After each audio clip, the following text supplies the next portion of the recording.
Japan में एक बहुत प्रसिद्ध बौद्ध भिक्षु थे जिनका नाम दीझाई था। वह दुनिया के शोरगुल से दूर जंगल में अकेला रहता था और वह बहुत ही ध्यान मग्न व्यक्ति था। इसलिए वे पूरे जापान में बहुत प्रसिद्ध थे। और एक दिन उनके पास एक राजकुमार आया। प्रिय साधु, मैं हमेशा थका हुआ, निराश और परेशान महसूस करता हूं। मेरा मन बहुत बेचैन रहता है।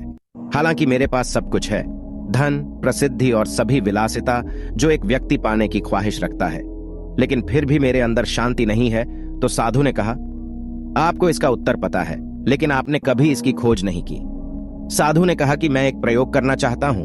क्या आप वह प्रयोग करना चाहेंगे? इस प्रयोग के बाद आपके जीवन में कोई अशांति और चिंता नहीं रहेगी। यह सब सुनकर राजकुमार बहुत परेशान हुआ, लेकिन उसने साधु से कहा कि मुझे बताओ कि मैं क्या करूं। मैं अपने मन की शांति के लिए कुछ भी करने को तैयार हूं। तब साधु ने शांत स्वर में उत्तर दिया, अगले 10 दिनों तक आप मेरे आश्रम में रहेंगे और सामान्य व्यक्ति की तरह रहेंगे। और इन 10 दिनों तक आप अकेले मौन में बैठेंगे और जितना हो सके कम बोलेंगे। राजकुमार साधु की बात से सहमत हो गया। पहले दिन उन्हें लगा कि उनका मन सामान्य व्यक्ति से ज्यादा विचलित है। उसके मन में तरह तरह के सवाल उठ रहे थे और वह आम लोगों की तरह जीवन जीने में असहज महसूस कर रहा था। उसके भीतर बोलने की प्रबल इच्छा थी, पर वह मान गया और कुछ न बोला, एक शब्द भी नहीं। लेकिन वह चुपचाप बैठा रहा। लेकिन जैसे जैसे रात होती गई, उसे एक बड़ी शांति का अनुभव हुआ। उसके लिए यह बड़ा अजीब था। वह अंदर ही अंदर खुश हो रहा था और अपने आप से पूछ रहा था कि बेचैनी कम क्यों हो रही है। अगले दिन राजकुमार एकांत में बैठा प्रकृति को, फूलों को, पौधों को, आकाश में उड़ते पक्षियों को देख रहा था।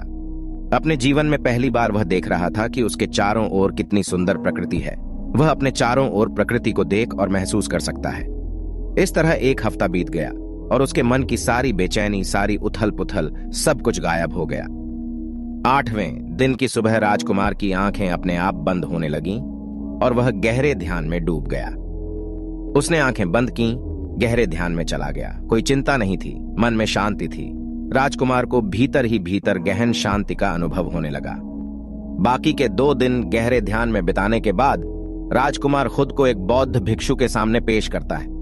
राजकुमार ने साधु से कहा कि प्रिय साधु, मुझे उत्तर मिला कि मेरा मन इतना अशांत क्यों है। उन्होंने कहा कि मुझे पता चला कि मेरा मन इतना विचलित और अशांत क्यों था। फिर उन्होंने पूछा, बताओ क्या जवाब मिला। राजकुमार ने कहा कि मैं जरूरत से ज्यादा बातें करता था और दिन भर लोगों पर ऊर्जा बर्बाद करता था और उनके बारे में अकेले ही सोचता था और ज्यादातर समय उनके बारे में नकारात्मक ही सोचता था। इस प्रकार मेरा समय नष्ट हो रहा था और अधिक बातें करने और सोचने से मेरा मन अशांत हो गया था। इस वजह से मैं कोई भी काम अच्छे से नहीं कर पाता था, जिसके कारण मैं लगभग हर काम में असफल होने लगा था। और निरंतर असफलता ने मुझे और अधिक उदास और चिड़चिड़ा बना दिया और इसने मेरे जीवन को और नष्ट कर दिया। लेकिन ये 10 दिन बिल्कुल अलग थे। अब ऐसा लग रहा है कि अपनी जिंदगी को पूरी तरह से जी रहा हूं और इससे पहले मैं अपनी जिंदगी गलत तरीके से जी रहा था। मैंने यह भी सीखा कि हमें ध्यान करने की आवश्यकता नहीं है, ध्यान अपने आप हो जाता है।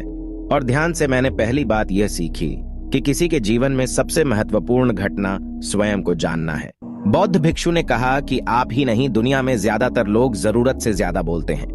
आज भी ज्यादातर लोग एक दूसरे को नीचा दिखाने के लिए ही बोलते हैं और आज भी लोग ज्यादा बातें करते हैं और अपना जीवन बर्बाद कर रहे हैं। साधु ने राजकुमार को मौन रहने का महत्व समझाया और कहा कि एक बार शिष्य गौतम बुद्ध से पूछते हैं कि प्रिय बुद्ध, आप अधिकांश समय मौन क्यों रहते हैं? बुद्ध ने कहा, मैं गहराई में मौन रहता हूं। मौन स्वयं को जानने की पहली सीढ़ी है। यदि आप मौन नहीं रह सकते हो तो स्वयं को जानना असंभव है। स्वयं को जानने की पहली सीढ़ी मौन है। जितना जरूरी हो उतना ही बोलें और आप पाएंगे कि 90% बोलना हानिकारक होता है। नहीं बोलते तो अच्छा था। 90% मुश्किलें कम हो जाएंगी अगर लोग थोड़ा सा चुप हो जाएं, झगड़े कम हो जाएं, अशांति कम हो जाए, फेंकना कम हो जाए। बस तुम दोनों चुप रहना सीख जाओ। दुनिया में बहुत सारी मुसीबतें सिर्फ बोलने से पैदा हो जाती हैं। जो मौन रहना जानता है वो भीड़ में भी अकेले रहने का हुनर जानता है। एकांत में मनुष्य स्वर्ग भी है। दूसरों की उपस्थिति बेचैनी पैदा करती है। पहले अपने साथ मौन धारण करो, फिर अपनी ऊर्जा को मोड़ में आने दो, मन को घर आने दो। जब आप दूसरों की उपस्थिति से उठते हैं और परेशान हो जाते हैं तो उचित है कि आप अपनी आंखें बंद कर लें और अपने आप में खो जाएं। तुम वहां से भी ताजगी पाओगे, क्योंकि तुम्हारे जीवन का स्रोत वहीं छिपा है। वह किसी और में नहीं है, लेकिन तुम्हारी जड़ें तुम्हारे जैसी हैं। आखिर कौन तुम्हें अपने भीतर ले जाएगा? यदि कोई ना हो तो मुझे स्वयं ही भीतर जाना होगा। इसलिए अपने भीतर जाओ, वही परम राजा है, वही जीवन का स्रोत है, वहीं से आनंद का जन्म होता है, वहीं से तुम मृत्यु में डूबोगे, वहीं तुम्हारा सूर्य उदय होगा, वह फिर अस्त होगा।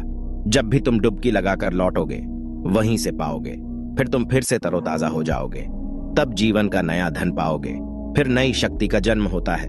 थकान मिटती है, उदासी मिटती है, चिंता मिटती है। जैसे कोई नहाकर आता है तो शरीर शीतल हो जाता है, शांत हो जाता है, वैसे ही भीतर से कोई वापस आता है तो मौन में स्नान करके लौट आता है, तो पूरा व्यक्तित्व शांत हो जाता है और मन आनंदित हो जाता है। जब आप आंतरिक मोह की उस ऊंचाई पर पहुंच जाएंगे तो आप पाएंगे कि आपका मन बोलने से भी नहीं बनता। वह निरंतर तुम्हारे भीतर बैठी उसकी एक अंतर्धारा बनी रहती है। तुम बोलो लेकिन अपने को मत छोड़ो। आप शब्दों का प्रयोग भी करते हैं लेकिन अपनी चुप्पी नहीं तोड़ सकते। तब तुम्हारी वाणी में सुगंध होगी, फिर तुम्हारी वाणी में विशालता होगी, जो तुम्हारे बोलने का संगीत होगा। सब ठीक हो जाएगा। आप बोलेंगे तो दूसरे ठंडे पड़ जाएंगे। भीतर से मौन होते ही आप इतने शक्तिशाली होने लगते हैं कि समाज की पराधीनता छोड़ने लगते हैं, और आपकी जिंदगी में एक ऐसा मजा आता है जो सिर्फ दीवानों की जिंदगी में होता है। आपके चेहरे पर एक नई चमक आ जाती है, आपकी आंखें किसी और चमक से भर जाती है और आप असीम शांति के सागर में डूबने लगें। ऐसा कहकर उन्होंने अपनी बात समाप्त की।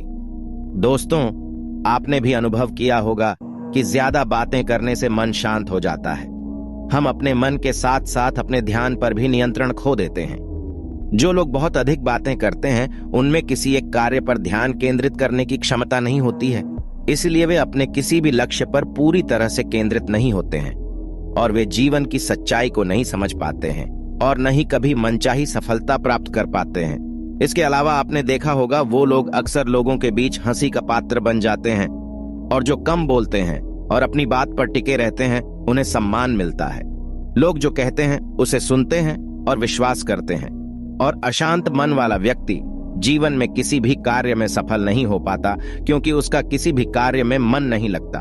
अगर कोई व्यक्ति जानता है कि उसे कब, कहां और क्या कहना है तो वह वास्तव में बहुत बुद्धिमान है, और ऐसा व्यक्ति जहां भी जाता है आकर्षण का केंद्र बन जाता है और जो कुछ भी करता है उसमें सफल हो जाता है। यदि हम महान व्यक्ति के व्यक्तित्व को देखें तो पता चलेगा कि वह कम बोलते हैं और कम से कम शब्दों में अपनी बात समाप्त करते हैं। वह बोलने से पहले गहराई से सोचता है कि उसे क्या कहना है। लेकिन जो लोग अधिक बोलते हैं वे कई बार झूठ बोलते हैं और अपनी बातों से दूसरों के दिमाग पर कचरा डालते रहते हैं। वह अधिकतर दूसरों की बुराई ही करता रहता है, इसलिए उसके अपने भी उससे बचने और उससे दूर रहने की कोशिश करते हैं। हमारे भारतीय उपनिषदों में कहा गया है कि हमारे वचन ही वास्तविक धर्म हो सकते हैं। मौन से धैर्य आता है, धैर्य से ध्यान आता है और ध्यान से व्यक्ति अपने जीवन के प्रति जागरूक हो जाता है। दोस्तों, आप भी प्रतिदिन कम से कम 30 मिनट एकांत में शांत बैठने का प्रयास करें। इससे आप सब में एक सकारात्मक बदलाव अवश्य आएगा। इसी के साथ हम इस कहानी को समाप्त करते हैं। धन्यवाद।